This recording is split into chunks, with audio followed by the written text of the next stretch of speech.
Hey guys, welcome back to my YouTube channel. How you guys doing? If you're new here, before we start this video, I want you to subscribe, like, then when we're done, you can share this video with your friends and loved ones. So in today's episode, this is another episode of exclusive interviews, and I'm here with a Nigerian based in Ghana. He's a student, he works here, and for some strange reason, he has permanently relocated to Ghana, and I don't know why yet. But let's get the first dibs on why he decided to relocate to Ghana for good. So this is Emmanuel. Emmanuel, introduce yourself. Hello, I'm Emmanuel, and it's nice to be able to talk to you on here. Mm-hmm. So Emmanuel and I go way back. We went to uni together. Like he was my classmate. No, classmate, but not classmate. It was very obnoxious. That's like what drove me to him. Like wanted to know him. So he's a very very fun and funny person. So anyways, I'm going to be asking him some questions today. So first, you introduce yourself. So where are you from, Nigeria? Well, I'm from Joshua State, Nigeria. That's Calabar, right? Yeah, Okay. So how long have you been in Ghana? 4 years, as 4 long years. as we started being in university. Yeah. True. So, how has Ghana been for you? Like, yeah. Well, I think Ghana is a very nice place to be at. It's actually very lovely to be out there, to be able to live and experience everything that's going on here. And it's been a tale of ups and downs, but it's been beautiful. It's been beautiful. So, how frequent do you go back to Nigeria? Like, how frequent do you visit? Well, I wouldn't say I go frequently, but I've visited a few times, and the last one was the longest I've ever been to Nigeria since I traveled out. And well, there's a whole lot to tell about that. Yeah. So, aside being a student, you're done now. So, what else do you do? Like, what side hustle? Well, I'm a tutor. I teach math and English, and I'm a model, fashion model, and Yeah. I play the drums, which is the Yeah, motivation, you but play drums at church. Yeah, that is something we have professional drummers, so that is like so you do drums, you do modeling, and you also teach. That is amazing. See, Nigerians are actually coming here to do good things. We're not just coming here to corrupt. I mean, look at someone using his time. He's a youth. Most people his age know what they are doing here in Ghana, but he's teaching. He's doing his fashion modeling, and he also drums at church. Like, come on, like what are you guys saying? So, anyways, what are some challenges you have faced since you've been in Ghana? Just give me two challenges, like two top challenges you faced. the first challenge would be challenge of every student, which is getting through school, first of all. And then the second challenge would be, would I say, blending in, blending in with the society, which is not the Nigerian society we all know, but the Ghanaian society. It's been tough trying to like get by. But with time you just get to understand people better and learn how to work. So, okay, so what are some good things that you have experienced in Ghana, like for as long as you've been here? The best thing that Ghana has to offer, and I'll tell you one of them, is the light. The electricity is remarkable. I think I should use the word remarkable because in comparison to where I come from and where I've just been at before coming back, it's amazing. Like it feels like a new world. Like traveling out and getting back in and then experiencing constant life. It's beautiful. Talking about no noise, talking about peace, talking about a stable economy. Because so long as you're earning, you're bound to live properly in this part of the world. Yeah, So long as you're earning money, sure. and you spend your money and you get your money's worth. Of course.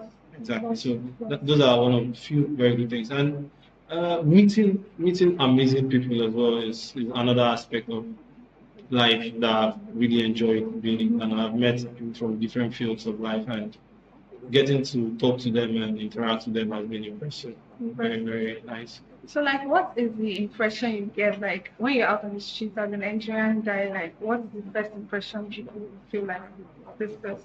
Well, for someone like me, I'm a 6'4" tall human being. I keep big hair, not so big, but I keep big hair, and I like to go on shades most of the time. So people have this perception about Nigerian boys normally. Yeah. So when they see you, they're like, Nigerian boy, Nigerian boy. And we know the obvious. Yeah. We know the obvious. But then when I come across people that can see that to my face, I tend to make sure I put them straight. Yeah. I was just telling you Yeah, about you're a story. telling about a story. I was just telling you about a story of how I went out with a girl and then I met her father's friend who's a pastor. And he put me through a whole interview session. It's like I'm going on YouTube all over again. Right? Yeah. And so it was mad. And I enjoyed the fact that I could put it right to him and make him understand that not every Nigerian is a street boy, is a fraud boy, or whatever perception they have there. Yeah, wow, that's good. So you recently were friends, so I know a lot about him. You recently went to Nigeria, like you told me, I think 2 months ago, you told me that you're going to Nigeria, like you're leaving Ghana for good and going to Nigeria. Yeah, And I'm I think surprised 3 months now. yeah, I'm surprised that you came back. Like, what happened? That's a very interesting question. Well, in life, there's so many things that happen that make you decide what you want to do at a particular time. So, at the point at which I left Accra, I felt the need to just reset. I didn't go back for about over 2 years before I traveled recently, and I started to feel this urge to like meet with mommy, meet with the family, and all of that. And then so many things happen, so many personal stuff too happened, and I tend to like decide, okay, I'm not coming back. But then things changed. Things changed, and I was like, okay, I have to go back to Accra because nothing is happening in Nigeria, to be honest. Okay, everything is happening there for the good people, for the people seeing the good out of Nigeria. The whole lot is happening there. But for me and for the few other people that have been out of the country and has experienced what living outside the country is like, you would not want to choose Nigeria over living in Ghana, to be honest. Because I went back and then from the generator noise to the blackout streets, it's sickening. I won't lie. Took me a while. I think 3 weeks to adapt. I felt sick, like seriously sick twice. Yeah. Now I won't relate that to the country, but it is still irrelative to the country because I wasn't myself. I was myself. So I think I had to come back. I have a whole lot going on here. So why just stay back? Would you say like Ghana is like a land of opportunity? Because growing up, you always hear like if you're in a village in Lagos, Lagos is land of opportunity. But now it's like different because I see a lot of people once you take living in Ghana, you don't want to go back. And I tell like people that are in Nigeria, my friends are like, come back to Nigeria, come back to Nigeria. I'm like, if you come to Ghana, you would know what I mean. So when we were going that time, I was like, are you sure you really want to go back? So comparing the two, would you say that it's because you left Nigeria for a long time, that's why you're finding it hard to adjust? Or would you say that Ghana is preferable like in terms of living? People, they're just saying that if you don't go, then you never know. The truth is that when you leave the country, which is our country, Nigeria, you have this enlightenment. You're exposed to certain kinds of life and lifestyle, and then looking at it from the angle of being a Nigerian that has lived most of my years in life in Nigeria, and then I'm out here and then I'm experiencing peace. I'm experiencing calmness, silence. You could actually meditate properly in any environment except the industrial environment because there's no generator noise making you think too much. And then you have steady light, so you could always relax at home and do your stuff. And then when you compare that to Nigeria, where you have to go out to look for a place to charge phone, that's it. If you're not a wealthy person per se, because I come from a very average home, and we're very modest people. But then, when you leave the country and then you experience how life is, and you go back to that setting of being modest and all that, and you try to live the same standard in which you've been living in Accra, then at that point they think you're like extravagant because settings are all different. Just like I heard that Accra is nice and there are some places that would not probably explore in Ghana, obviously. But when you look at Ghana, the difference is the poor have access to constant light regardless. They have access to water regardless. So this is mostly not about your money. People tell you, oh, you spend too much money buying prepaid. If you live in a house that you have a fridge, a television, you have appliances and all of that, you're bound to buy more light. You have an air conditioner, for example. You're bound to buy more light. So for the poor, a poor man can actually tend to this because he's just running his fan and bulb, and it will last him for a week or two. Yeah. You understand? So it's it's okay for every level of life Mm-hmm. to actually get by in this country compared to where when you do not have your stock in Nigeria. Yeah, true, It leaves true, you true. stuck up. Yeah, you're right. You understand? So that's about it. Okay, wow. That doesn't work for me. Okay. So like, are you now like based in Ghana, like you've like relocated here, like? Well, So you for chose Turkey over Nigeria. obviously I did. So you're Cheers to that. cheers to that. Oh wow. Okay. So you're fully here now. Yes, I am. For if anything is going to take me out of Ghana, then I'll probably leave into Africa. Exactly. That's what I was telling someone that if I'm going to go, say I want to relocate to any other country, Yeah, outside, like I'm not yeah, going exactly. like yeah, I'm not. Nothing is happening in Africa. And I think that's how countries are like when you taste how good somewhere is. Yeah, You know that. it has to be an upgrade. It has to be an But upgrade, to be honest, if I'm going to be going back to Nigeria, then I have to be worth certain billions. So I know if I'm going there for it anyways. But I'm not going to give a damn about anybody. It's just going to be me, my family, and then we living around. Because that's what the rich people in Nigeria do. Yeah. They don't give a damn about anybody. Yeah. They don't care if someone they just drove past is suffering or whatever. So long as you're good and your family is good, that's very good. Yeah. Okay, so quick disclaimer: we're not trying to badmouth Nigeria or say True, Nigeria is true. not good, or we're not trying to say Ghana is the best. Do you understand? This is just our own perspective. My opinion. His opinion My that opinion. he likes, he prefers Ghana. I mean, next time when I see him, he might have moved to the States abroad. Then if I interview him, then he might say, I prefer the States to Africa. That's his opinion. He's entitled to it. Unpopular opinion. So yeah, so do you think you'll marry in Ghana? Like, marry? I don't know, I'm asking you this question. That's a very tough question, to be honest. From what I've learned in church, we attend the same church. Yeah, so we same. Gospel Pillars Gospel Pillars Church. Church. Okay, you So should visit us. you should visit. Yeah. From what I've learned in church, the Reverend always says, you don't marry because you want to marry. You marry because there's a purpose to it. Yeah. And if I meet someone that that comes up to me and then we have something in common that we could work towards a purpose. It doesn't have to be Ghanaian or Nigerian or Senegalese or from wherever. Yeah, I want a Congo man. I heard Congo men are that.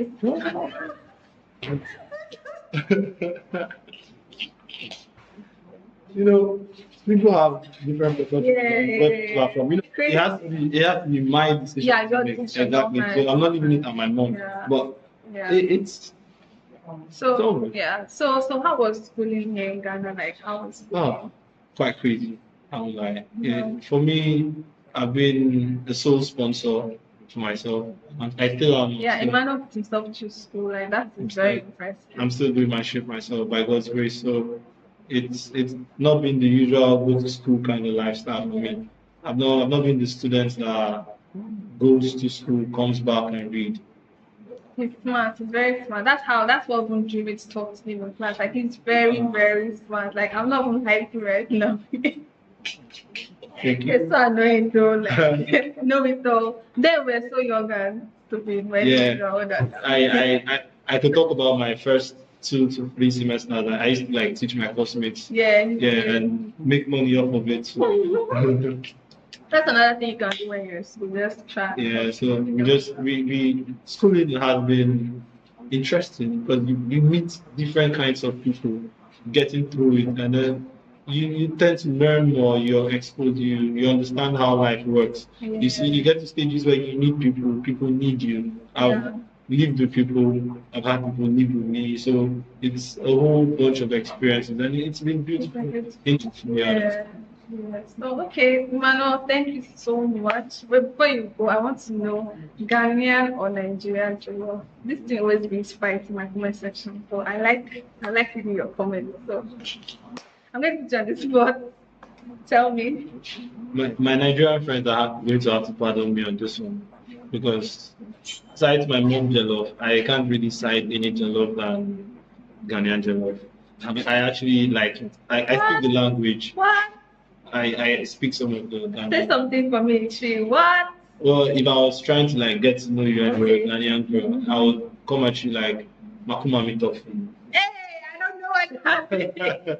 That's like my love or something like that. And I'm like, it's saying, what you saying? I say, yeah. And you say, yeah, and you be like, No, no, sir. And I'm like, yeah. See, you even get to know it because you've been here a while too. Yeah. So that's it. I'll take Ghanaian jollof because this is the trick now. Let me give you guys the trick between Nigerian jollof and Ghanaian jollof.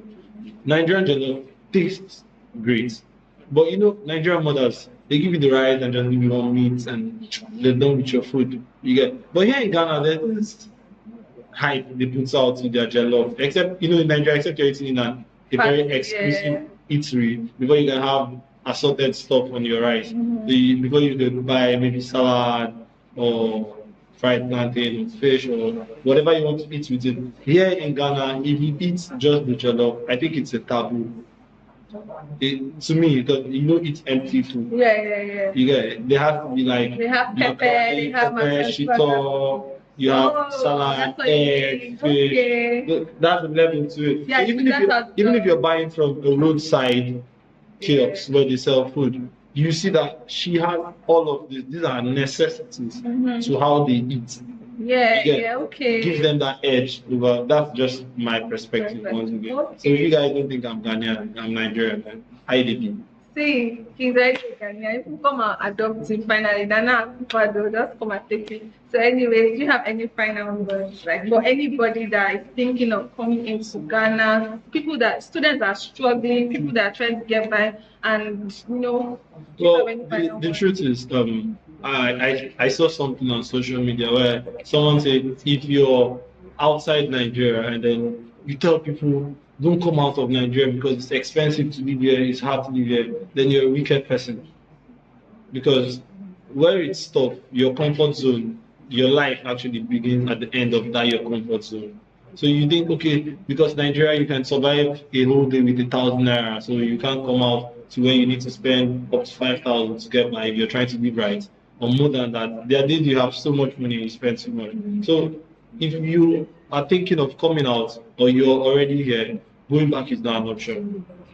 Because at some point I thought it was, but I learned the hard way. I had to run away, basically.